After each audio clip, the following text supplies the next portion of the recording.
fine. We can talk about games, right? Yeah, Good totally. morning, everyone. What a way to start. Yes, it's fine to start. It's fine to start. And we're late this week. But it means we've got two F1 races to talk about, right? Yeah. What were those?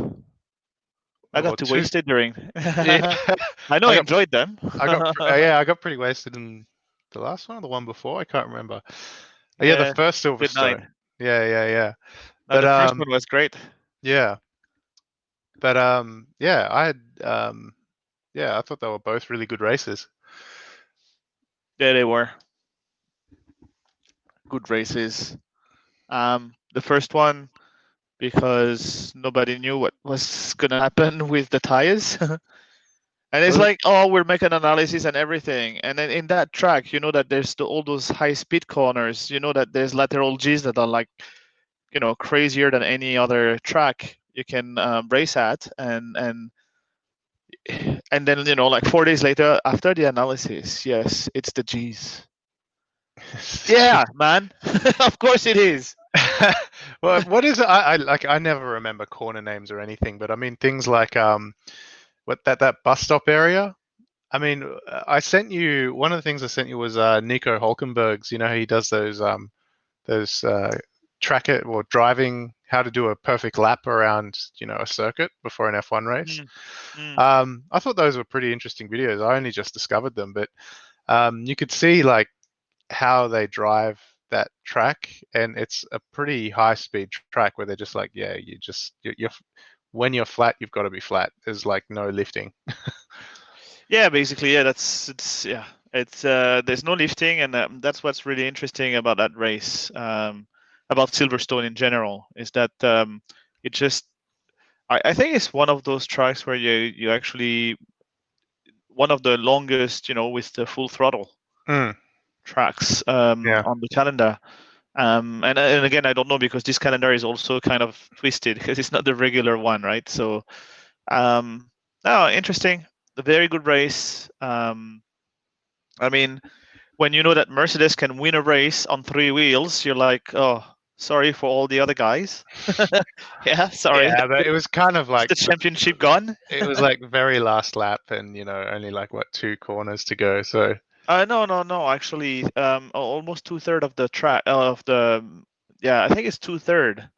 oh, Again, was it? don't Okay. quote me. 2/3 or half the lap that he had to do on 3 wheels. So it's not just um. No, again, it's impressive. I mean, come on, they can Yeah, win on 3 wheels. they can win on 3 wheels. Like I'm very happy for Mercedes. I'm a big fan of how Mercedes sort of pushed F1 forward and what they've done with their cars. Yeah. But it was they wouldn't have had that win if say Red Bull or Ferrari or Racing Point was much closer in how fast their cars are. Well, I mean, Red Bull was there. Red Bull yeah, could have won that race and that's the thing. because That's the thing that they. was interesting because like Verstappen, like I wasn't even watching Hamilton sort of like trying to keep the car on the track on 3 wheels. I was actually watching the gap between Verstappen and Hamilton in that first race. Yeah. I mean, come like yeah. I mean, they pitted. It's always going to be a question mark because you don't know what would have happened had they not asked Verstappen to pit because On his the tire second might last have lap or failed. something. Yeah, But yeah. I mean, the second race is an indication that actually the Red Bull is a lot kinder on its tires, right? So Yeah. with Bottas having that blowout, with Hamilton also complaining of vibration on his tires. Um, okay, there was that one point that they wanted to have, doing the fast lap, but that basically, got them to pit Verstappen after the blowout, of Bottas, and if he had not pit, he would have won the race. I think. I Yeah, really think so because I again, the I Red Bull is agree. much kinder And that on its was tires, that, and it was that a harder compound, right? mm, They went down one notch, so the C2, C3, C4s, I think it was. yeah, well Um, that was in the Silverstone in race, the not last. second, Yeah, no, in the first one. uh, yeah. That Anyway, they yeah, went one C3, C4, C5. Then if it's, I don't remember which way it goes, but C yeah, two to C2 to C4 is what they did. But they were running on the harder compounds not the last race, the race before, so the Silverstone Grand Prix. And I thought, everyone immediately said, "Oh, was it a bad strategy call by Red Bull to take in Verstappen?" I just go, "There's no way they would have known that Hamilton would have had a blowout on the last lap. Like there just wasn't one. They basically saw Bottas had a blowout, uh, get the new tires, try and get a fastest lap for some extra points, and chase Hamilton, and then it was the last lap. Like you can't predict that at all." No, no, And no, no, no. Verstappen pitted after Bottas had his blowout. yeah, that's what I was saying. Yeah, yeah, okay. Yeah, So they that's could what I was have. saying. Yeah, and it wasn't about. It was just about get as much distance from Bottas so you've got second. Um, and then Hamilton went, and you could argue, oh, could the tires hold on another lap? But it's sort of like, well, let's pretend that Hamilton didn't have the blowout. Then Verstappen coming in on like the second or third last lap is the Mhm. right move to make because he had fresh rubber to get away from Bottas. So I mean that was the right thing to do. It's just you can't predict Hamilton just what his car did. Yeah, yeah, yeah. You cannot, but you already have kind of a scent or a whiff of they're having troubles with tires. Yeah. And it was really then got really apparent on the second race, didn't it? Yeah, because they went softer compounds. Yeah, And it was and trying to force two-stop strategy, right, on everyone, and mm, and I think that's brilliant. I hope that they go the same way for Imola as well. yeah. I mean it was really that was an interesting race for me. I don't know what happened. That the middle of the race from like lap 10 to like 36 just was a blur to me. It just went past so fast. Because it went yeah, it was a bit, well, yeah, I want to say borderline boring in Mm, a way. I mean, there was a lot of happening in the midfield, and then we knew that most teams, actually, I thought all teams would go for two stops, and mm, and I think we can talk about this after, because Leclerc making a one stop work. yeah, And Ocon also making a one stop work. I think, in the top 10, these are the only two being able to or who have been able to do this. yeah. So wow, just unbelievable. Yeah, I mean, I thought it was really that race was very interesting strategy wise. Like everyone's. It's almost like WEC at this stage. Everyone's trying to play strategy games to try and get a one up on each other because they just don't have the pace with the Mercedes. Yep. It's not to say that the cars don't have pace. It's just that the gap that at the bare minimum Hamilton manages to pull from everyone else is just so much. It's so huge. Like you see, it's like constantly people finishing a lap down and things like that. So um, it's the whole strategy thing is actually keeping me quite interested just because of how similar I find it to WEC. Yeah, and for me it was nice because it reminded me of a long time ago, when Mercedes came back, when Schumacher was in that seat together with Rosberg, right? Mm. Um, that was the weak point of the Mercedes at that time. It was how it handled its tires. Yeah. They always overheating the tire, always having that problem. And here, like for a couple of years we've said, oh, the weak point of the Mercedes is high temperature, because they have a problem with tires, when it's high temperatures. And it seems they've never really been able to shake that off completely, because Yeah. it Yeah. comes back as, it's that bug that comes back to beat them in the ass. Yeah. Well, it was Hamilton last week. He said he had vibration in his Right. rear left. And Yeah. yeah, and they'll say, and they were getting blistering. But the interesting thing was, I was just watching like WTF1 and a few of the other, little commentators that are quite big channels. And it was interesting to say that yeah, they were actually getting blistering through the center of the tire, and I think that's got something to do with tire pressure, as well. Yeah, But well, Hamilton was saying this, yeah, because they went higher tire pressure this time around, right? yeah, So so they he had said it like just yeah, more of a peak rather than yes, flat, and a and flat surface. so yeah, I mean, but I suppose they were probably running more downforce on the car as well, and that's what caused it. But um, they were saying they were getting those blistering rings around, the You tires. could see it. It was Yeah, like so yeah. apparent, right? But I think the other thing was it was just sort of like superficial because the rest of the tire was actually performing as normal. Yeah, I mean, that was the comment they gave to Hamilton after they examined Bottas tires, and that's why Bottas dropped from first to third. Um, yeah, I'm not. I mean, I'm not too sure whether it is or it is not. I mean, Hamilton during the race was saying, was doubting that Red Bull was running the right tire pressure. Did you Yeah, hear the yeah, comment yeah. during the He did race? hear Yeah, that. Yeah, he yeah, said yeah. that, right? So it's like, wow, already trying to. But the thing I with mean, Red Bull Hamilton never is, gives up. I really admire that about him. yeah, and I mean, Newey is like a superstar for aero, Yeah, and I'm sure he understands. Hey, we're running a, so last week's medium compound was sorry the Silverstone medium compound was the 70th anniversary race hard compound. So they went, well, the yeah. medium compound worked last year, so we'll just make the tire we run on. So, and I think that was the interesting thing is because who was I watching that said this? But they just went, why wasn't that obvious to everyone? WF1 actually said that. Yeah, that's it. That's it. That's where I But heard it. Yeah. but yeah, there's another channel that I want to mention is Driver 61. Okay. Really good analysis. Julian Palmer is not bad also, Hmm. and Peter Windsor Yeah. Okay. has Yeah. really good more.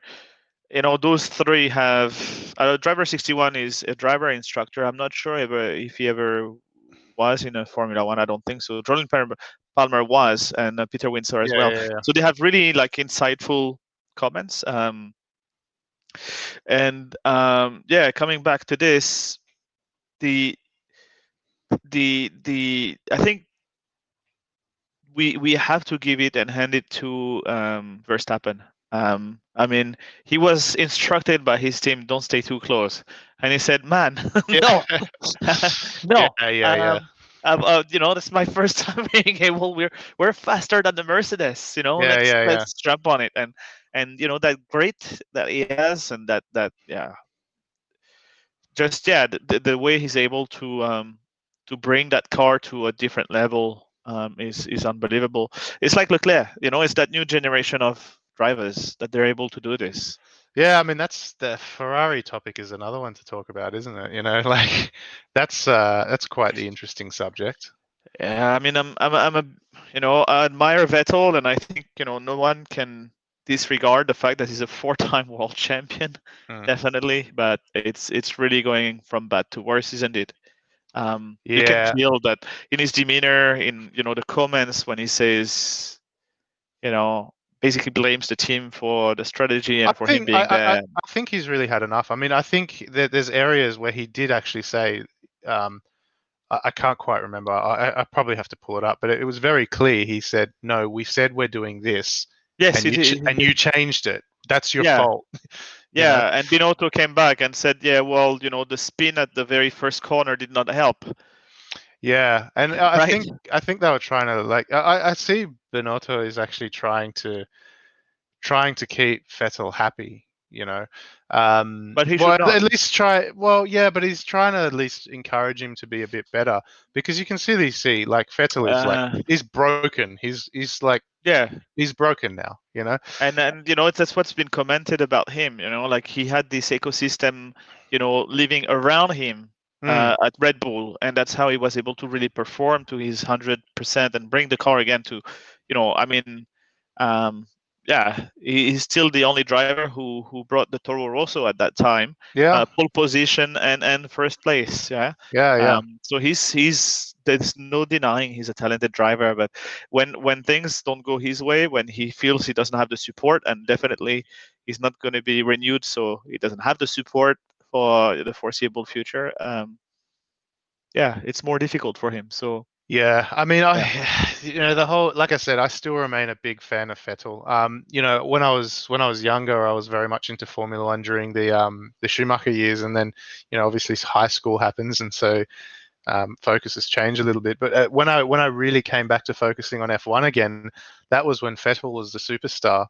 And so I've always remained a big fan of him. So it's really sad to see what's happening there. But Yeah. you can see that it's actually a much bigger problem, particularly at Ferrari, because I mean you saw the announcement over the last 2 weeks. Can't remember if it was last week or the week before, where Binotto is actually stepped down as technical chairman and just focusing on being team principal to reorganize the team and get it working correctly. And they've basically said the next 18 months, forget it. Don't expect much from Ferrari. Well, the That, same thing with Alonso stepping back into Renault and saying that mm, yeah, they forget about 2021. I mean, yeah, at the end of the day, they were supposed to be a change in regulation, and all of this COVID happened, and they said, okay, let's put that on hold, and 2021 have a freeze on any kind of anything happening, yeah, yeah, except the regulation, because the DAS system will be banned. I mean, effectively, the regulation make it so that anyway, it was before the DAS system was ever a thing, but mm, the regulation for 2021 still was changed a little bit, and there won't be any DAS system. So, yeah. and And I I don't think think there's going to be much difference. And it's yeah, it's really interesting. Like, I mean, all of this stuff. I mean, I've been going sort of. I don't know. Like, I tend to I stick on a video on YouTube, for instance, and then the auto playlists start to happen, and mm, it's all these things in the background that I start to hear that are really relevant to what's happening right now. Like, I'm looking at the history of Williams and all this other stuff. But oh yeah, you mentioned the problem with Mercedes before. Well, they bought the Brawn GP. That's what yep, became yeah, it's the Mercedes Braun F1. GP, yeah, Yeah, yeah, yeah. and it was really interesting because Mercedes, saw a winning car, but the problem is Brawn GP, to win that championship the year that they did, they really pushed all the development and cash into that championship winning year and really didn't focus on the following year's car. So when Mercedes came in to buy it, the car was, they thought, oh, we're going to buy a winning car. But the reality was they put all their money into the championship car and really started too late with the following car, which became the Yeah, Mercedes. but I think Mercedes was playing the long run Yeah. game, and that's what it is. That's what Renault is doing as well. Yeah. It, And it when you know they said it when you buy, themselves, they even said it. Don't expect much from us. It's a long-term no, strategy. Their yes, investment is years, many. They look out many years. So well, in the same vein, I think it's on the race or Sky Sport F1. I don't remember which one of the channels, but where they say that Renault, the team that they bought had divested, well, not invested enough in the car. And the thing mm, is, those 5 years where you don't invest, or even 3 years where you don't invest, you have to make double the investment over the next 5 years to try and catch up first over the 3 years before you can get to a point where yeah, you can actually develop a car. And it's all about understanding the car. When they don't understand it, I was very surprised that there were some comments from Leclerc saying, we don't know where that speed comes from. We'll have to yeah. understand it. So That's that you exactly don't it. Yeah, understand when it's too slow, and you don't understand when it's too fast. Also, I mean, when yeah, when the pace is there. So it's just such an interesting racing Formula One, just because of this. yeah, Every single parameter, we're not sure we control everything. We put everything on our side to make it work, but we're still surprised yeah, by Mercedes with the tire management, and it's just a question of temperature, humidity, the wind, the gust of winds that you can get during and Silverstone is actually yeah. They were quite difficult talking. for this. Yeah, the Uh, elevation is much higher than I thought it was, and it's really interesting because particularly in whose lap was it? I think it was the Rosberg lap where he was talking about, oh, if you've got if you're taking it a particular corner head on, you can actually hit it faster. But the problem is your exit is really unstable because of the wind coming from the rear. Then, so it's interesting to see how sensitive these cars are to you know you know a change of wind yeah, direction or yeah, yeah. anything like this. Yeah, it's amazing. So that's why I love the sport, because you can geek out on every single detail in Formula One. Yeah, yeah, and I mean, it shows how finely tuned essentially that these cars are for sort of not quite, probably not quite the technical term, but like static air pressure. And the second you have change, how finicky they become, So, I mean, that's one of those things that's always endlessly interesting to me. But going back to quickly Ferrari, so yeah, we mentioned that they've basically written off the next 18 months. Binotto stepped down as technical director. But the other thing that's interesting is, Well, they don't know. The step down for me is a shift in focus. yeah, He was doing anyway two people's job. Essentially. So, because he was technical director. focusing him. Yeah, Yeah, he he was was technical. technical director. But when what's his name, Abra, whatever his name is, the other team manager. Biaboto, Bambamoto. Yeah, yeah, I yeah. don't know, something like this. Something like that. But he was technical director then, and then when he The left, scary or guy. yeah, Yeah. they all look like fucking criminals. The Ferrari team bosses, they're always so glamorous in a way that says, "I'm probably going to rob you after the That's race." the Italian flair. Yeah, So yeah, good. exactly.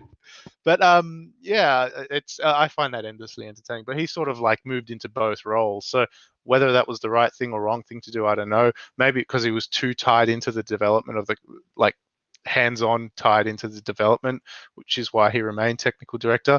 But we were talking about Schumacher a little bit at Mercedes and tires, and that's one of the interesting things. Like, again, just in passing, hearing while these playlists are running, it was saying why was Schumacher so powerful at Ferrari when he was there, and it's because well, what they're saying is they basically had that holy trinity working there.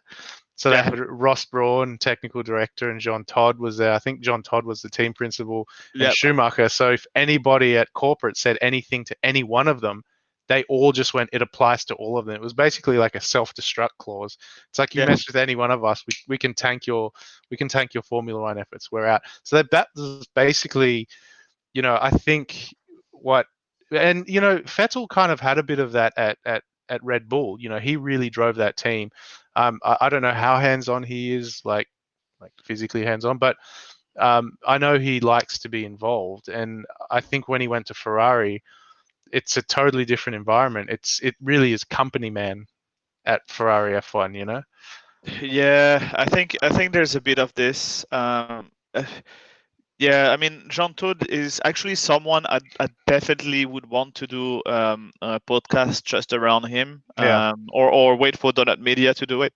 yeah, But the guy won everything in everywhere he went. yeah. Rallying was his, rally Dakar, and Formula One. He just was successful everywhere he went. Mm, So yeah, just a big monsieur. Yeah. mm. Yeah, Yeah, it's really interesting because he's at the FIA now. Is it yeah, FIA? he's the Yeah. president of the FIA. He one of the companies we used to work at together. One of the guys in the UK, his wife is actually his personal assistant. Okay. Yeah, so I thought that was quite interesting. So it's interesting hearing the stories and stuff when I was there a few years ago about the lifestyle and the travel, and it's basically having to arrange his life while he's out and about doing things. But yeah, I mean that holy trinity thing, it sort of like makes a lot of sense when you've got you know all departments, principal, technical, and the actual driver all in a line. You say that's a recipe for success, and to see that you had a very successful driver coming from a very successful team to, let's be fair, the team everyone wants to drive for. Yeah. And I they, think Mercedes takes the title now, but yeah, definitely. yeah, But I, yeah, I mean, let's be fair. I mean, everyone goes Ferrari is the team, but let's be fair, yeah. Mercedes. It's the legend. It's the Yeah, yeah. but let's be fair, Mercedes invented Formula One. Because you remember when Formula One, it was like it was a gentleman's sport. Alfa People, Romeo did. no, Alfa no, no, Romeo. Alfa Romeo was there, in the 50s before Ferrari. yeah, yeah, but I mean, because Formula One has a long history, right? So, but Mhm. Formula One was very much like, oh, I've got to come and have a pit stop. I might have a cigarette, and this, that, and the other. Yeah. And it used to be because for anyone listening, they probably already know this, but this is exciting. I like just going back over this stuff. But it used to be very much a race against of countries. and that's where like British Racing Green came from, and silver for Germany came from, and all that. So when Mercedes Well, silver and was to save weight. well, Yeah. yeah, the silver There's no arrows, which paint it was intentionally. actually was a white. White was for Germany. I think it was white, but anyway, but yeah, they did it to save weight. But They scrapped, yeah, it yeah, saved 3 or 5 kilos. I don't remember how but much when exactly. But that was but the story. when so because it was kind of like gentlemen races going there for fun, rich boys doing their thing, and then when Mercedes came in, and of course we know that there was other manufacturers, but they came in race team, support trucks, mechanics, Yeah, strategy. They came in and just like I could be totally wrong, but it's just one of those amazing stories that the first race Mercedes came in, they were winning, they won by like many minutes ahead of everyone else because they were just like very serious and this is a sport and we will treat it like a sport. And they really won and that's what Formula One became because people went, well, what we want to win now. It wasn't just about, oh, I've got 3 minutes, I can have a cigarette and then keep going. It was just like, no, there's no breaks. yeah, It's yeah. a sprint race. But yeah, it reminds everyone also of Le Mans, where drivers were having a cup of champagne during the pit stop Yeah, to yeah. hydrate a bit. Touch of champagne and a cigarette while they're refueling just behind me. It's Yeah, exactly. you I know, love it. I love all those photos. It's yeah, fantastic. It's so good. But yeah, you that's sort of fun. think we find it amusing because we know how serious everything has become around a lot of these sports about safety and things like that. And the revolution in the 70s and 80s about Yeah. safety, but which is good because fuck No, it's man. it's. I think it's it's the professionalism or whatever we want to call it. But I think Liberty Media now, taking over is also trying to make it fun again. I mean, Mm, we have some fun personalities in there. Ricardo comes to mind. Norris with the way he does things as well, and really embraces social media. I think we have, and I think it's good as a whole because mm, it's going to bring fans in, right? And mm. that's what's important because I want this sport to continue. So yeah, even it's to some extent also, Hamilton, um, really, taking to heart, that end racism crusade, I would call it, because it's never going to be easy to do Yeah, this. yeah. But it's nice that they're able to voice those things out more. Mm. So yeah, it's just not only the racing and like okay, what did you do during the race, but also what do you stand for, and what do you like to do, and the fun and all that. Actually, the COVID situation, being confined and all of this with the sim racing happening, Yeah. actually really helped also for this happening. Yeah, that was fun. I mean, I did tune in a fair bit as well. I didn't take it too seriously. I mean, I actually really enjoy it, but you know what the biggest problem, and it's the same thing with the Le Mans virtual race that they did. I found it by accident. I didn't actually ever know or get notification that it was Yeah. happening. And I mean, I that's something I'd like because I regularly jump onto things like Twitch and I'll watch some live streamers while I'm doing something, and that's something that I actually do engage in casually now. So the fact that I just didn't know that it was happening or when it was happening was interesting. But yeah, but like you were saying, letting the personalities come out, it's really nice because and this was published on Formula One's channel. The video where where Vettel, you heard Vettel crack that joke? The At, what none of my balls are crystal, no, or no. So somebody, 'cause that one was funny. yeah, but the somebody from a Spanish newspaper called Graining was asking him a question, and he goes, "Sorry, where are you from?" And they went, "Oh, Graining," and he's like, "Do you work for Pirelli?" No, I did not see. It's really funny because he's sitting with Hamilton and Hamilton just bursts out laughing. So I found it funny that Formula One happily published and pushed it out there because I'm like, that's good. You like to see a bit of That's personality there. that's I think that's the influence of Liberty Media Yeah, doing this. I mean, it's only positive, I think, to be doing this. yeah, So it's not so serious anymore. I mean, we want okay, we want good racing, but we want also some fun, right? Serious is when we we are at the office, and hopefully we don't have to be so serious at the office. We can also do the things and enjoy them. Yeah. That's certainly the ambience that we're trying to bring to our offices. But yeah, that's what it should be, you know. Yeah. Well, it's good, and I can foresee there's no real certainty for Vettel next year. At least we do know Vettel keeps things very quiet in general. We know that he's always has. Yeah, But I mean, there's he there's could there's a he good chance that he's going to end up at the Racing Point, isn't there? Well, Aston yeah Martin. yeah, there really is. And the interesting point as well is I sort of went, is he going to turn into a Alonso? Remember how Alonso at the end of his days at McLaren was just like, I don't give a fuck, whatever. The sun chair memes where his car failed and he's just sitting at the side of the track. And I just go, is this going to be Vettel as he exits the sport? I mean, if he exits the I sport.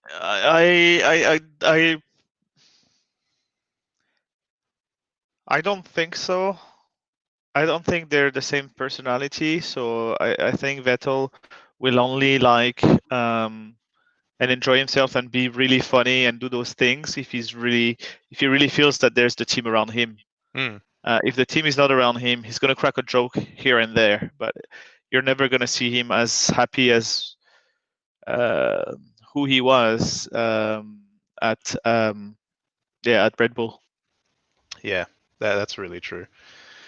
But yeah, anyway, so two good races, two really good races. I really enjoyed those. Like you said, I think the mid section of the last race was a little bit uneventful. I wasn't following too much like what was going on because it was not much out. But the end of the race, the last 25% was good. Yeah, Um, yeah. and I'm just checking the times and everything because we have to be careful this week because since they're doing Portugal and Italy a week after the other, Mm, the schedule has changed. I mean, it's not as usual as the usual one we know. For for Spain. Wait, next is Spain. So yeah, no, yeah, no, no. So, Spain. so sorry. Disregard what I said. I think it's the wrong. I'm talking about the wrong dates. Yeah, okay. This is a regular race. No, it's the second hand. Well, the second half of the season, let's say, where Yeah. there's. I think after Portugal, they're going to Italy or something like this. Anyway, the race is starting 2 hours earlier, and there's only one free practice of an hour and a half, and then In it's straight Portugal, to qualifying. I think it might be in Portugal. because Spain looks normal. Spain looks normal still. Spain I'm is just normal, on the app. and then we've got Belgium, man. Spa. Then we've got Spa. No, it's Spain and Belgium. Yeah. Yeah. So that's why. Let me just double check the schedule now. Belgium looks exactly the same as Spain. Barcelona, Austria. Italy is the same. So practice 3 finishes and then 2 hours later it's qualifying. Uh,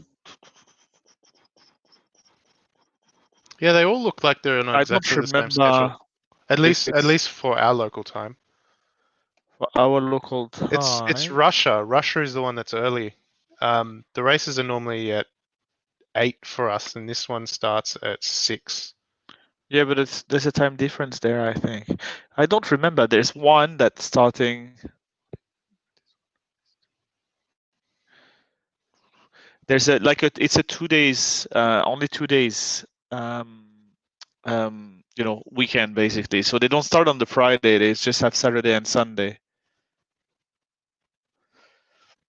Anyway, we'll need Yeah, to have a look. I don't know, but I don't know which one. I can't find it.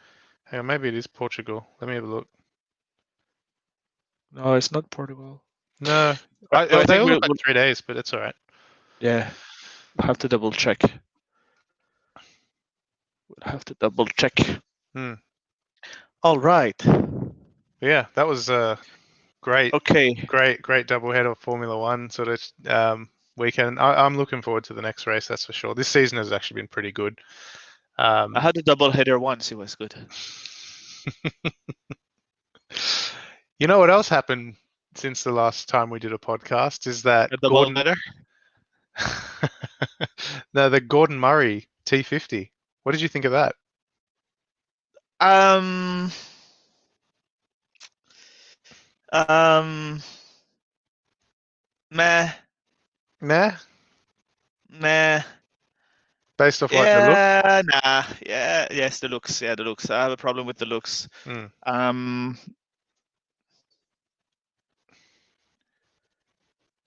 He's not bringing the car to the next level. He's doing the same car with new technology.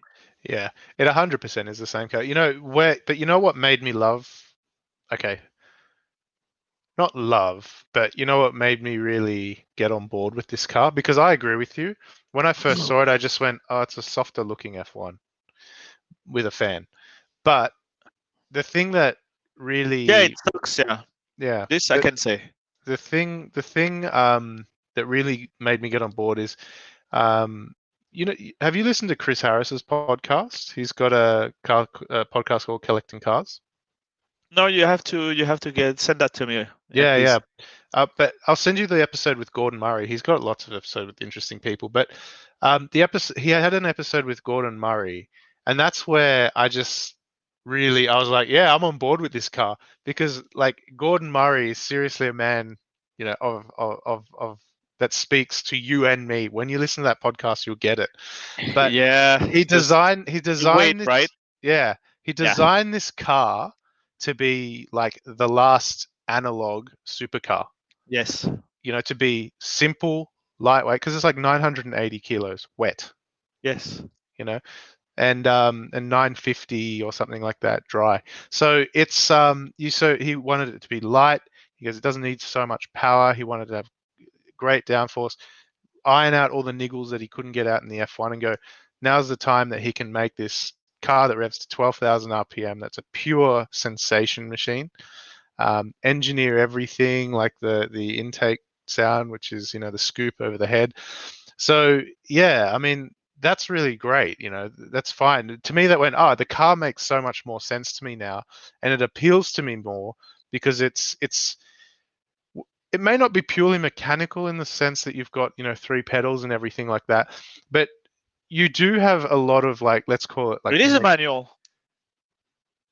is it manual? I thought it was like it's manual, but it isn't it like you know Sequential? yeah, What maybe I'm so wrong.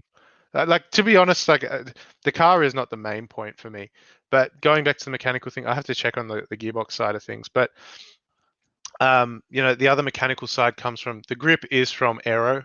It's using the fan, to to to basically simulate a long tail car on a regular length car because they've got that rake on the rear diffuser, and it gives it a whole bunch more air and all that other stuff. But the Mm. thing that made me get on board with that car is not necessarily the description of what he's done for it, but just this conversation with Chris Harris.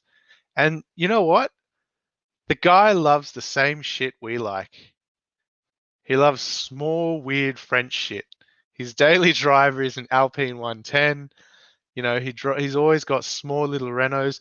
I think he said for about 8 years he was driving around in a smart roadster just because he goes, it was light and it was quick and it was fun.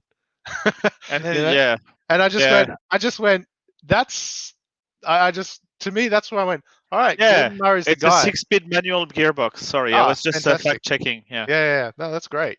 But so yeah. it is truly the last. Well, it may not be the last, but truly that last hype, It keeps the same mechanical hype. spirit, but that's what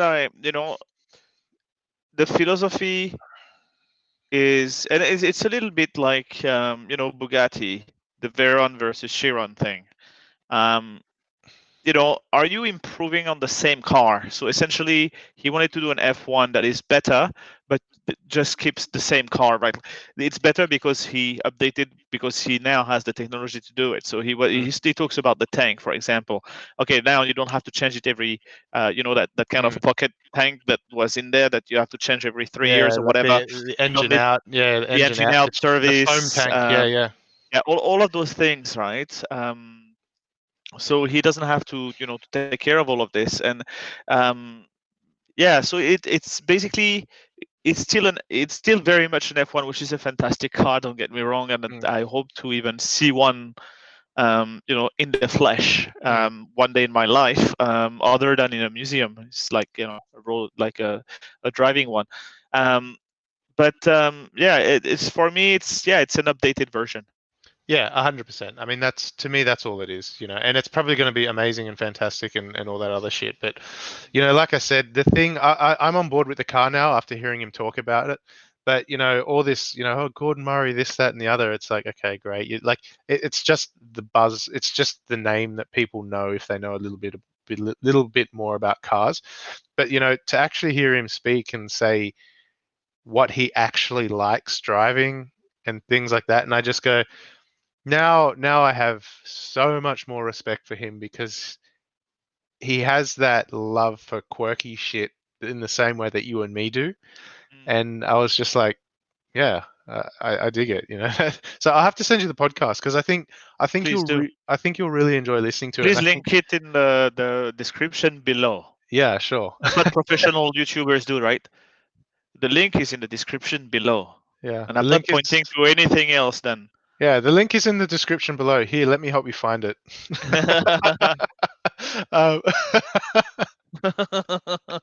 um, yeah, that Just it's down there. yeah, but no, seriously, man. Like it to me, that was the moment where I said, yeah, I totally understand Gordon Murray. I get him. Yeah, okay, okay. Please send that to me. And again, the T50 is not criticism of Gordon Murray, because when I heard the video that I saw, I don't remember which channel it was, but a really good review, and fantastic car, and it's got, yeah, that fan, and that 654 horsepower, I think it is, manual gearbox, and all of this, center position for driving. Hmm. I mean, come on, it's all great. um, but aesthetically, yeah, the thing is, I'm not a big fan of the aesthetics of the F1 either, actually. Yeah, uh, one thing he did actually say, and I do agree on him. Like aesthetic, it's not something that grabs me by the balls, and makes me go, whoa, But like the F1, I do think that car is going to be quite timeless. Like yes. if you look at an MP4-12C, that looks shit. You know what I mean? And if you look at a 720 in 10 years, you're going to go, why were people buying this? You An know what I mean? MP412C, actually, I've grown to like it. I know what you mean. It's that BMW effect as well. Yeah, I know what you mean, but it's not a pretty car. It really isn't. You look at it compared to what came later, and you look at the MP4-12C, and then you look at the progression up to the P1 and what came after it, and you go, it just doesn't even look like it's part of the same car company. You know what I mean? It's just like Yeah, it's just not yeah. it's not a nice, like one of the most common modifications for that is I think they put the six, what is it, the 620 or whatever it is, that car, they do a conversion of the front end for that, so the front end doesn't look so you know Mm, so yeah. that's but not to say that the cars are bad or anything, because people still rave on and how good they are, and it's certainly a car that I probably look at and go, that's probably something that would be interesting to buy. Except I do know that McLarens have some pretty serious quality problems overall. Um, Do they really? I mean, yeah, they're a bit like I they're was watching it. Hello, I'm Shmi, yeah. and yeah. I mean, his Spider had some oxidation on the, Mm, we again, buying the first version of the first cars, and the blah blah blah blah. You always get, the little bugs and everything, right? yeah. So But the other thing to remember is, I mean, there's in that hypercar sort of community, not the consumer supercar community, but like that but sort of hyper. hypercar is the Senna, right? Yeah, The other was but the supercars. yeah, but if we're talking about, like, when we're talking about, the, what are they called, the ultimate edition cars, they all have their problems. Like for instance, when you look at other brands, it's They very catch on fire. yeah, there's that. But there's But the other Senna brand. is ugly. The Senna is absolutely ugly. It's one of the Yeah, ugliest hypercars. I can't grow to like it. I mean, I've seen one, and you sort of look at it and go, "Wow, that's impressive," but there's nothing about Dog's it. breakfast. Yeah, there's nothing about it that makes me go, "I desperately want to own this." You know what I mean? Yeah. It's more of a car that I go, "I'd love to drive it one day, but I don't think I could ever buy it." It's just not something that excites me. But there's other brands as well. Like Koenigsegg, as amazing as they are, and they've got some amazing products coming out. Yeah, Like but that. they invented the mega car. Yeah, but they've also got that 3-cylinder 4-seater thing that's coming out, and it's like Yeah, the Joyce. What is it called? The Joy. Jesco, The not the Jesco. Jesco. Yep. Jesco. Is Jesco. it Yeah, the that's the one. Jesco? Okay. Yeah. The Jesco. Um, Can't wait to see it. It looks amazing. yeah, it's really cool. And I don't like Koenigsegg's. I mean, the aesthetics of the Koenigsegg's, I don't like. I love the efficiency, the innovation that they Mm, bring, but I'm really not a fan of that little hub, in the middle of a flat kind of yeah. It doesn't work for me. It doesn't. mm, For me, I need to I need to feel it in my guts. Like when I see a mm, beautiful car, it needs to be there. For me, one of the timeless pieces is the F355. mm. Yeah. Um, I mean, you I know, like that's the reason I the actually am Mazda RX-7. I am Yeah. a fan of Koenigsegg's, but I'm a fan of Koenigsegg's for nostalgia reasons, and I've got to explain that. Like, do you remember the prototypes of the 90s? The Uh, Le Mans prototypes of the 90s, the 787B, yeah. CLK, all them, and the Jaguars and all that. It reminds me of that. It's kind of got that look. Like you said, it's like the flat slab-sided cabin in the middle sort of look. Yeah. And it's not because I find it particularly pretty. It's just that it reminds me of that, and that was kind of one of the glory eras of endurance racing, and that to me makes me sort of go, yeah, I like this. Um, but yeah, so that's probably why. But going back to like quality issues, like when you're getting into that mega price range of cars, particularly when we're talking about high volume ones, like not that they're high volume, but that there's more of them than I think, Hmm. LaFerraris and stuff. Um, and isn't that a car that's aged well, the LaFerrari? It looks um, good, yeah. It yeah, looks but great. I mean, they all they of them. I mean, look at the F40.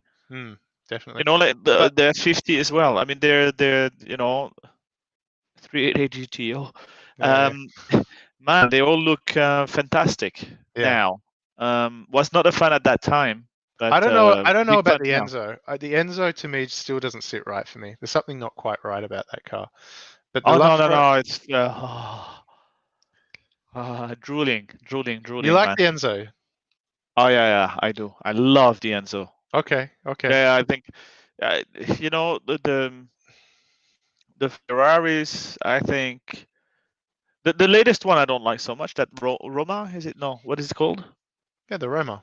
It's the Roma, yeah. Yeah. Yeah, I'm not a big fan just yet.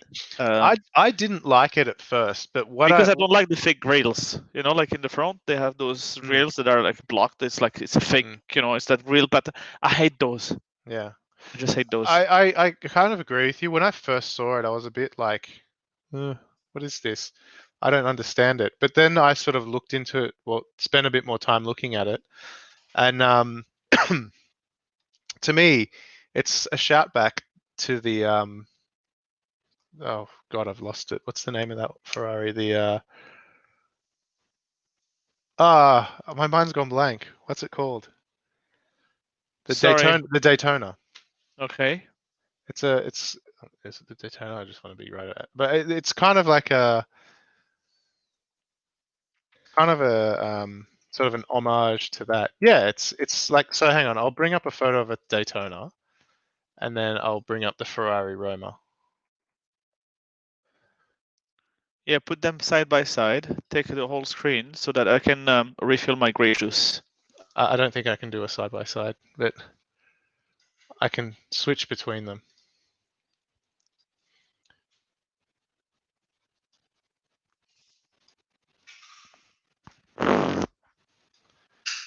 All right, so Go ahead and comment, man. yeah. So I can't see it on my screen. yeah, I haven't started sharing. So This is the Daytona. So that's the Daytona there. And now we'll switch over to the Ferrari Roma.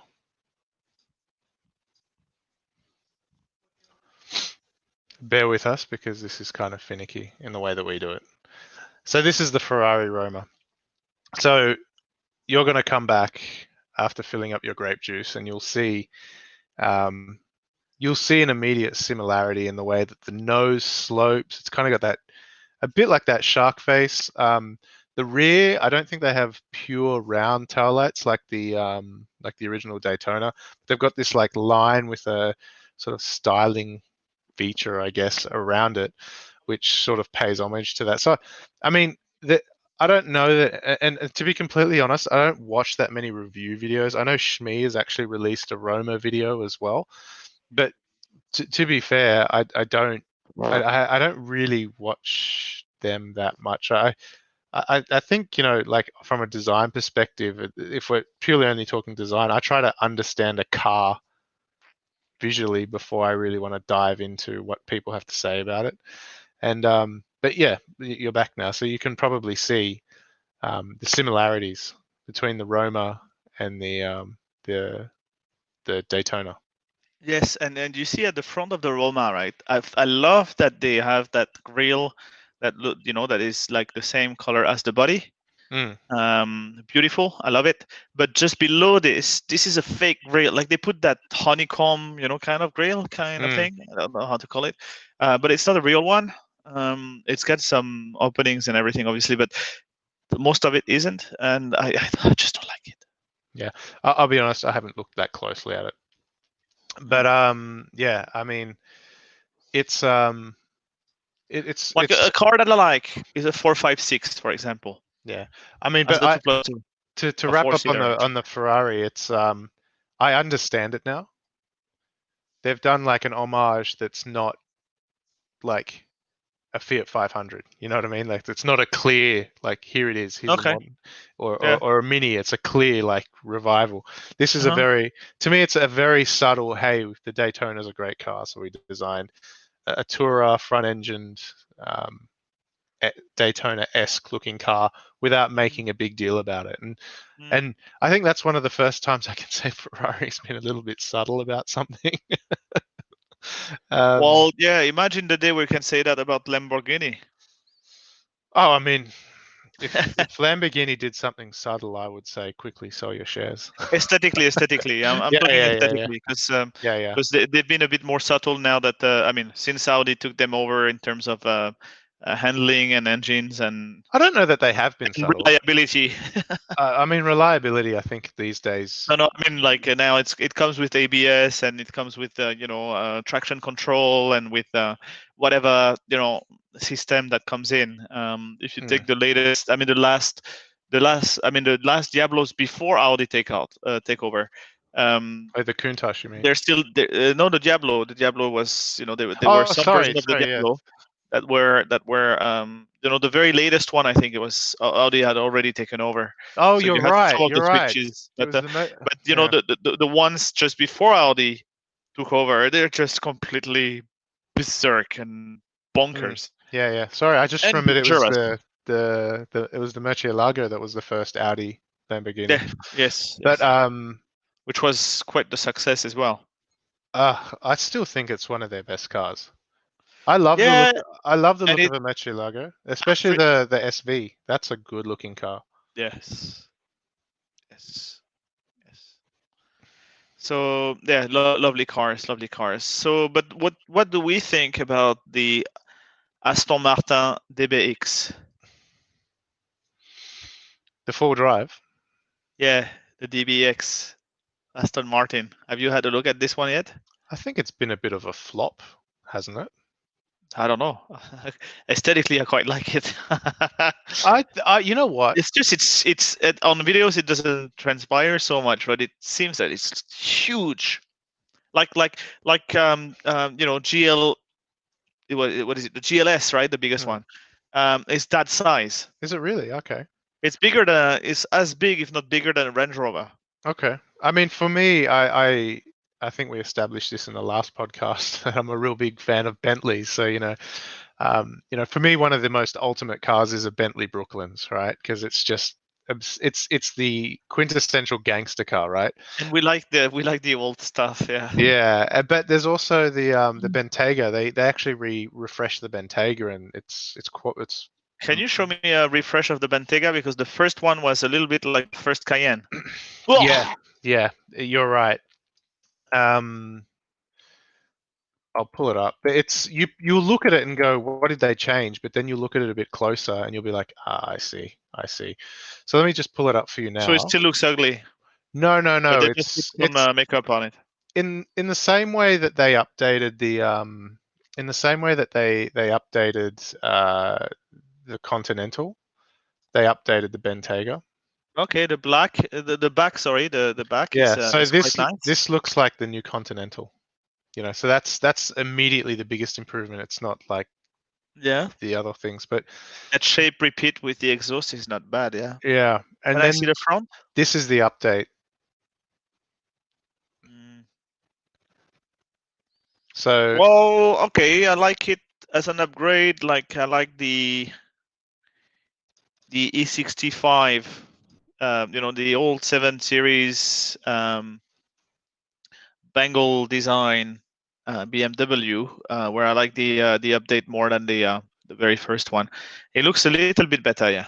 yeah, I'm trying to find the last one, just as a comparison. So that's the rear of the last generation. So we can immediately see it's quite a bit different. That was the front of the last one as well. Hmm. So you can see that, and that's why a lot of people found it, quite hideous. And then you can compare it to the new one, and you go, okay, it's a lot That's a bit sharper, better. a lot more Yeah. defined. But you The know what? smaller lights, yeah. It's a If bit. It still looks a bit like a fish, though. But yeah, you know, I look at the Aston Martin DBX, and I look at it's, it as a nice car. I think it is a really don't nice take it car. in red. You have to take it in silver or green. Yeah, I mean, I think it's actually a really nice car. I'm quite a fan of that rear. I think that rear I is quite quite like the nice. rear. Yes, also the front also is very very nice. Yeah, but Yeah, look at that. I I mean, it's just think you know nice. I think this is one of those cars that's going to really win me over when I finally see it in person, because I mean, that's just a concept. But right now, when I see it in photos, it looks too soft. Well, yeah. I mean, it's still I for mean, the moms who go that's to go grocery shopping, right? I mean, that compared to a lot of SUVs is quite aggressive. I think the rear end is great. The Mm. profile to me is, yeah, it's fine. Something about the overhang which just doesn't sit well with me, like the But the rear thing hang. is, Yeah, yeah, in a couple of years, we need to change my wife's car, right? yeah, Um, and I'm thinking SUV could be good for her. yeah, The thing is, she doesn't like the massively big ones. So what yeah, do we have in there? We have the GLC. GLC. I don't even think the GLC comes as a 63. Maybe it does. I'm not sure. But yeah, anyway, here it would be just in Thailand, just out of price range. So maybe the 43 yeah, would be or 53 would be okay. yeah. But I'm also really thinking the Macan S actually. Just get the Macan. It's nice. Just to finish up on the DBX though. I mean, this is the Mhm. design. Looking now, this is the design language of Aston Martin, right? So I look Yes. at to me, a lot of people aren't a fan of the new Vantage, but I am. But I'm also a guy with long hair, so what do I have to say? But it's to me the new Vantage. I go, it is its own design language. It's very clearly an evolution. It's sharp. It Yeah. looks Yeah. purposeful. But this is the last generation here, and this is really what I wanted to pull up. So you can see that this is the new generation Aston, and then you look at the last generation of the Vantage, and to me, the DBX looks a lot more like the older generation of the Vantage than it does the current design language. And I know, Front wise, yes. I know that the The the rear rear, is the new one. yeah, the rear is very obviously the new one. But Yeah. to me, it looks too much like the front end, the face of the car looks too much like the last generation.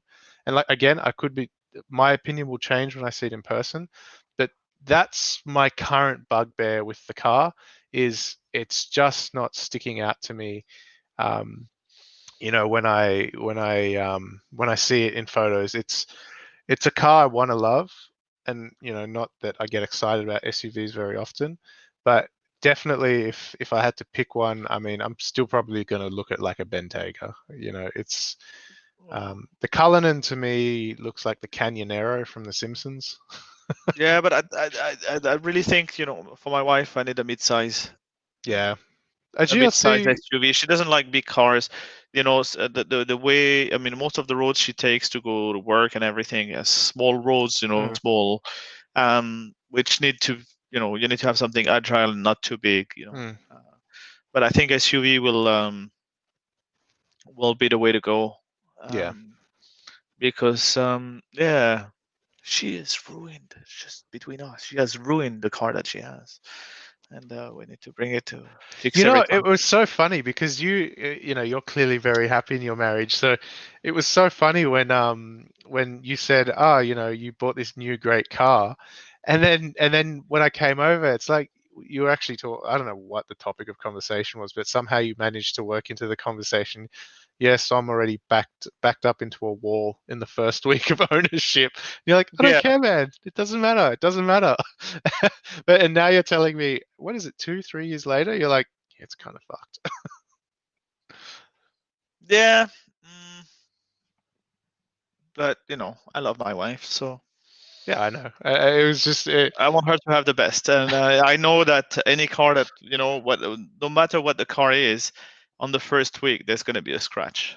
yeah, And again, it's not so easy also in Thailand, I must say, because you might be just standing in traffic and there's a motorcycle that just tries yeah. to get in front of you or at the That, back, and you're just stopped in, like, still in traffic, and they'll just yeah, that's happened to me as scratch or something well. like that. I'm just sitting in traffic, and then you just hear the handlebar of a motorbike just goes straight down the side of your car, and you're like, for Yeah. fuck's sake. So yeah.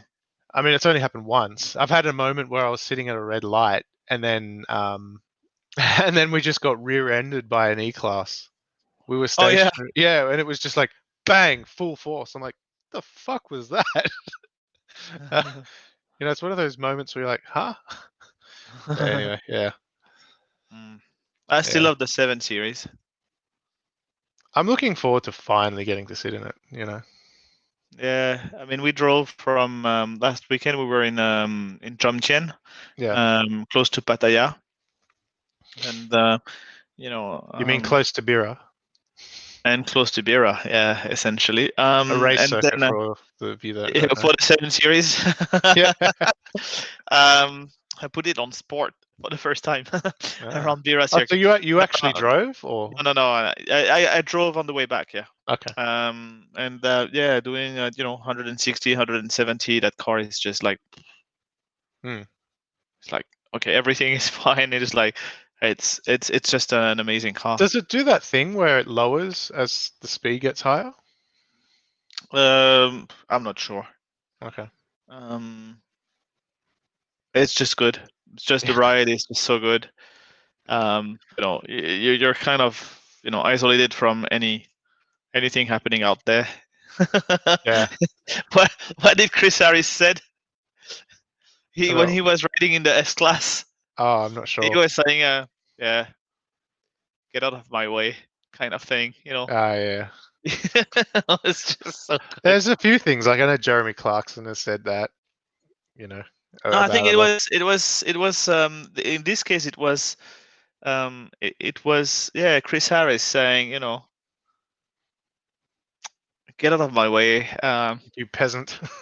Yeah, kind of thing. It was just it's just funny the way he Yeah, said it, which is again not the way I think, but still very funny as a joke. yeah, yeah. No, that's quite funny. You can't get Ah, to me, sort of thing. no, it's good. But yeah, I'll make sure I send you that podcast of him afterwards. I think you'll really enjoy it. Yeah, Uh, sure, sure. But yeah, how about we call it there for an episode, hey? Yeah, I think we should. I don't think there's anything else apart from I hate Xbox, and Oh I'm yeah, never here we gonna go. go back to Xbox ever. That's I really hate it sad. with a passion, and no, seriously, it's just it bugs. It's like you keep it on for too long, and then there's a bug, and then you have to reinstall the system. I mean, Fuck, really? it's a freaking console, right? I Yeah. don't want to have to reinstall the system. Already I don't like to do it on a computer. And usually when Microsoft starts to act up, I just move on to Linux directly and forget about the problem. But on a console where I'm supposed to play and I spend half my time trying to reinstall the system, it's just not acceptable. Yeah, I mean, I've gone through two generations of Xboxes. The Xbox is actually not available in Indonesia. PlayStation is, but Xbox isn't. So I just never bought a console when I came here, except I then went, I reluctantly bought a Nintendo Switch and then fell in love with it, and I thought this is fucking great. And I Uh, did too. And yeah. that's the thing that you just said. Xbox is also not supported here in Thailand. Mm, PlayStation is, and I keep having those problems with Xbox. It's just I can't download anything. It just stops every 5 minutes, so I have to mm, resume the. So I have to sit down for 75 gigabyte downloads because I have to just press resume all the time. And then by the time it finishes, then the console says, "Oh, I cannot sync your save datas, so you need to restart." And when I restart, oh, I get that error 101, 102, 103, 105, 208, whatever error it is, which means reinstall your system, re-download all your games. It just fucking sucks. yeah, that really sucks, man. Um, I mean, to be fair, I think it's got more to do with the fact that they're not officially available in our countries. But that being said, I mean, I mean, you were come saying on. you want to play The Witcher, I'm but paying I'm paying the Xbox Ultimate whatever yeah, Game yeah, Pass blah blah blah. I'm paying for all of that. Yeah, they're happy to take my money. So just give me some support and at least just make it work. You mm, know that thing. I actually want to throw it by the window with a camera so that they see it. Floating down from the 23rd floor. mm. That'd be a funny sight. It's Um, just but unbelievable. give the VPNs a go. Maybe it's got something to do with just I don't know. I find I have a similar thing sometimes. Like even normal, I find even local websites here something about the way they throttle connections here in Indonesia. The second I chuck on a VPN, I just get much faster speeds. I don't know what it is. But that's But not the only problem. As I said, my problem is that if I play the game for, I don't know. Like I bought that game SnowRunner. I mm, recommend that game to everybody who wants to get frustrated, but it's a fantastic game. I love it and I hate it at the same time. yeah, But the thing is, um, I play that game for maybe a week or two, and then oh, boom, I get that restart the console, and then it's error 101, 102, blah blah blah. I have to reinstall. I've got actually a USB stick stuck in my Xbox just because I can't be bothered to just take it out and again and take it in again for restoring the whole system. mm, It's ridiculous. that sucks, man. Ridiculous. So Sony PlayStation all the way, 100%, and or, but I would say favorably and Nintendo. But forget about the Xbox. Yeah, I mean, I've like I said, I picked up my G14, so I'm happy. I'm very happy with that. I've been playing so much Rust; it's ridiculous. I love that game. What Again, I G14? yeah, The Asus. yeah. Okay, so you're gaming. Tell me a bit more about that one, actually. Again, I'm about there for the for everybody listening, yeah.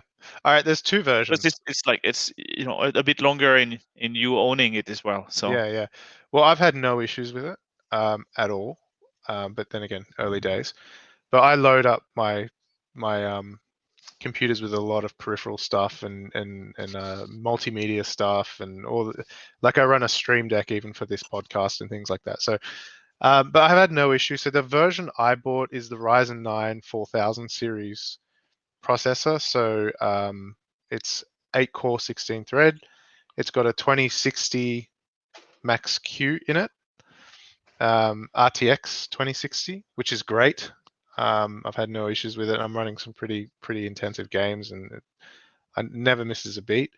Um, mm, and then I think 32 gigs of RAM, and terabyte storage. I think and a 144 hertz 1440p screen.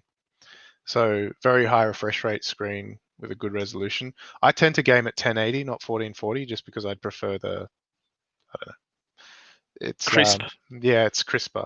But then there's also another version, the Ryzen 7 version, which is a lot cheaper. It's about 30% cheaper. But there's a Ryzen 7 version, but it's the graphics card is like a 1660. Um, I went for the 2060 version. 1660 Ti or equivalent or Super? I'm not sure. It's another Max Q. It might be a Ti. Yeah. The 2000 series graphics card is what has the RTX is the RTX line, not the GTX line. So the Mhm. RTX is actually what's got really great it might sound stupid because I don't do a lot of it, but they've got a lot of audio processing and streaming capabilities through it. The So 1660 Super also does have the same chip to the basically NVENC, allow you to stream without, I mean, with very little to no impact on the performance. yeah, I know it's got to be an RTX card, but because I'm not I haven't. I went deep for a while to try and work out if I was going to build like a permanent fixture, desktop PC. But I opted for a laptop, and so I really tried to go as high spec as I could here, considering Yeah, the prices we have to pay here. But yeah. it was a pretty reasonable price, man, for what it is. Something that's gonna, you know, something terrible has to happen to this thing for me to replace it within the next 2 years at least. So I mean, if you're looking for something, I'd highly recommend it. I think it's No, a fair thing. I think I'm still gonna go. I'm still gonna go for a desktop style. Yeah, yeah. And I think I'm not gonna go overboard because in our countries, Indonesia, but Thailand definitely, the cheap main consumer things is what you want to have Mm, because as soon as you go premium, so if I want a 2080, for example, yeah, graphics card, the price goes exponentially up yeah. because the guys, maybe sell, one or two, so they need to make their premium on it. Mm, If I go 1660, which is more than enough for, actually, I go 1660 for, or maybe 2060, 300 USD normally in the US, but it's going to be here probably about 450 USD. oh, holy The thing is, shit. is that if I go 1660, I'm going to have, okay, cheap is really cheap here. Main Mm, consumer is very cheap, like very competitive. yeah. If I go one step above medium, the price goes like this. If I I, I, go, I just got a shock of my life. I jumped onto a computer site because I was looking at a few sites here, and I looked at the let me see what it is on this page, the graphics cards here, because I think the Radeon graphics cards are pretty good too. But so if I look at yeah, but it's Nvidia, the best. I mean, the best ones are still Nvidia. I looked at the 2080 Ti's and almost fell off my chair as you were talking. So the cheapest 2080 Ti here, which is a Zotac card, is $1,700. That is just completely crazy. I know, and if you go for something like an MSI 2080 Ti with a triple fan cooling, it's $2,500. Holy shit! I didn't actually realize it was as expensive here. That's why I, I'm I, just I gonna was go. I was sitting there going, oh, $1,000. That's probably acceptable. But here, if you look at a 2070, now you're at like $900. That's why look at 1660. The Yeah, 1660 in the US, because I've been monitoring all those websites, Linux Tech Tips, and all yeah. of those. Um, Normally it's around 200, yeah, 230, Mm. So it's 250. 1650, but it's a GTX, not an RTX. So Not 1650, 1660. yeah, well, a 1660 is $330. 1650, sorry, is 330. Still, you see the premium that we pay on stuff though. Yeah, I'm Quadro cards irrelevant. $10,000. Those Quadro cards are what they use for those giant billboards because they've actually got a stack graphics cards to power Yeah. and then the Quadro is what combines them all into Yeah, one. but nobody buys them. They don't buy them. No, Yeah. unless you're doing the Linus Tech Tips. Actually, I have the contacts of Nvidia here locally, so maybe I can buy directly from them. Yeah, that's probably not a bad idea. Because yeah, I mean, for AI and things like this, So what do you want? A 16? There's a regular 1660. There's 1660 Ti or a, a, Super. okay. Super is the I'll have a cheapest look at the one. T. So a TI 1660 Ti you can get between 350 and $500 here. Which is still like ridiculously expensive. No, that's Australia pricing. Actually, no, Australia Well, pricing. Australia. In the US, you get this for about 230, 250 USD. Have you been to PCPartsPicker.com? Oh, wait. So if you go to PC Parts Picker, it's a US site, but you basically can build a PC on there, and they'll actually make sure that you've got the right size power supply and everything else like that. Um, Video card. Here we go. Let's have a look here. So Oh, in Thailand, it's okay. It's about 300 USD. that's not bad. Well, it's So, anywhere between 300 USD, and then you've got those fucking idiots. so 1660 Supers are roughly between 220 and $300 in the US. So Sorry. the price is actually reasonable here, but when you get into the 2080 Ti, so let's see what a 2080 Ti is like in the US. Oh, actually no. Oh, what the hell? So an Asus 2080 Ti is $2,200, but then you can get you can get it. 2080, forget it. They're just too expensive, and they'll go down in price very soon. They're between Um, 1,000 and 2,000, which is surprising because I thought yeah, okay. So that's pretty similar to our prices, but the 60, I mean, I would say if you can get a 2060, get a 2060 because they start at like $300 and they don't. yeah, I mean, again, I'm gonna have a look, because again, I want to build my rig. It's gonna be a desktop type. I'm looking for 1080p. I'm not. I mean, my TV can do 4K, but It's a 1080, like the game at 1080. 1080 But is going to be gaming. you can do 1440 if you want to push it. You can still do 1440 on medium or low or medium settings on most graphics Yeah, but I cards. don't want to. I Yeah, prefer, like you. So yeah, that's what I'm going to do. And anyway, it's going to be a Linux install with Steam on there. I don't give a damn. yeah. Um, although I do have to check for car games on Linux rather than Windows. Just do I dual don't know boot. what. No, I really want to avoid Windows if I can. Okay. All right.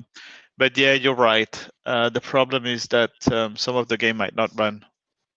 Well, I don't know. The other thing is, will the hardware be supported on that OS? That's the problem. It will. It will. It's not a problem. There's the hardware. Hardware-wise, there's more support on Linux than there is on Windows ever. Okay. The real problem is, will those games be released on Linux rather than yeah, Microsoft, My recommendation especially the car games. my recommendation is probably just jump on the Steam store and filter by Linux and see what's on there, and then it'll probably give you a good idea. You probably have about 70% of the games. There are 60 to 70% of the games that are available on Linux. Okay. But yeah, for us, it's car games. So that's what we need to filter by. I And I saw think that I there's not that saw many. I saw is it Project Cars 3 is coming out soon. Yeah. So that'll be interesting. Yeah, but I'd like to play first Assetto Corsa. I think Yeah. it's probably the one that I'd like to play. Maybe Race Room.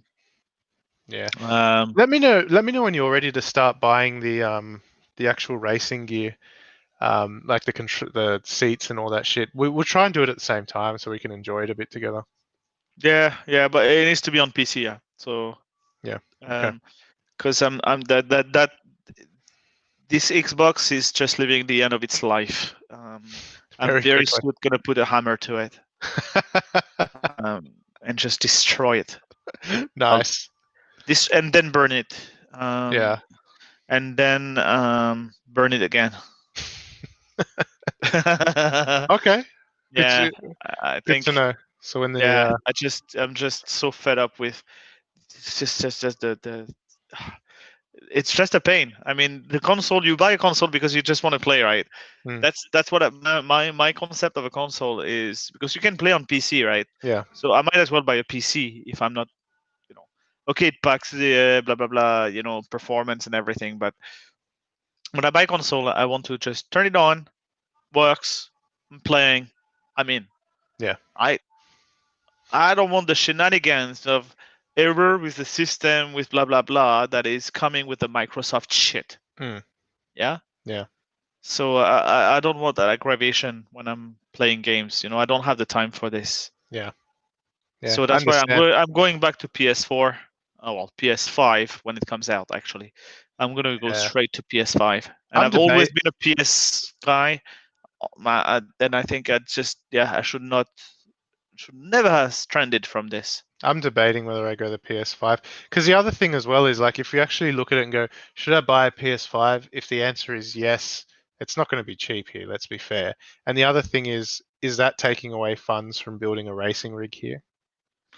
No, yeah, I mean, at the end of the day, the racing rig, we have to think it's going to be on PC.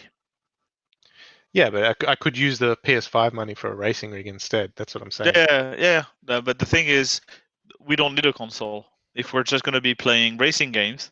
Yeah. Actually, we don't need any of those because Forza is nice, but it sucks. Mm, Gran Turismo is nice, but it sucks, in terms of real feel for mm, racing games and everything. What they've done on PC is like much more advanced, right? I mean, even when Assetto Corsa came onto the console, they were saying, yeah, it's a bit of a downgrade. But I know they have a lot of things to sort out, and it's going to be some updates and things like this. But at the end of the day, if you want the real, experience, the compatibility, and all of that, the support, um, especially when you have a driving wheel, you know, do it on PC. It's the easiest route to go mm, because you'll be able to play all the games on the PC. mm. So, well, except Gran Turismo and Forza, but again, this is not what the experience that we want. We want, the real Yeah, yeah, racing simulator, right? So, yeah, I think we just need to go PC yeah. on that side of things. So the Switch I'm gonna keep for my son to play. PS5, I think I'm gonna still go for it because I just want to turn it on. It works. Mm. But the PC, because I can tweak, I can do all of those things. But I know I'm ready to do that. I'm gonna keep also as an option for the car games, Sounds good. which really helps in choosing the wheel. Yeah, it does. Yeah. But yeah. All right, man. Well, we podcast was late this week, but I think we had a really it was good to catch up again and Yeah. really go deep into some of the Formula One stuff that's been going on too. Yes, my brother from another lover. Is that the one? No, that's not the one. Doesn't matter. Still makes sense to me, right? All right, man. All right. You Thanks a take lot, care of everybody. yourself, Like, and don't share, subscribe. don't like. Please don't like. I'd like to get a record on don't likes. I'd like to see what the algorithm of Google would be when you put don't like, Yeah. to the max. But- The Yeah, controversy. but they might fight. They might say, yeah, a lot of people don't like it, but it means it's trending. So Well, that's the thing. they Exactly. still That's probably why push it. let's test that algorithm. If you like it, just press don't like. Yeah, just If you don't like it, press don't like as well. just always don't like. Yeah, just don't like. There's no reason to like this podcast. And let's see what happens then. Maybe it That- will be that's- banned. Maybe we'll have to start it again under another name yeah, and maybe. start that journey again to Yeah, 30 subscribers. sell our t-shirt factory, rebrand everything. We do have to do something, but I refuse to wear t-shirts unless I go to the gym. So yeah, let's do something about polos, man. Yeah, sounds good. Sounds very good. Yeah, and All right, shorts. all right, everybody. Have a good week, and we'll see you again next week. Bye, mom. Bye.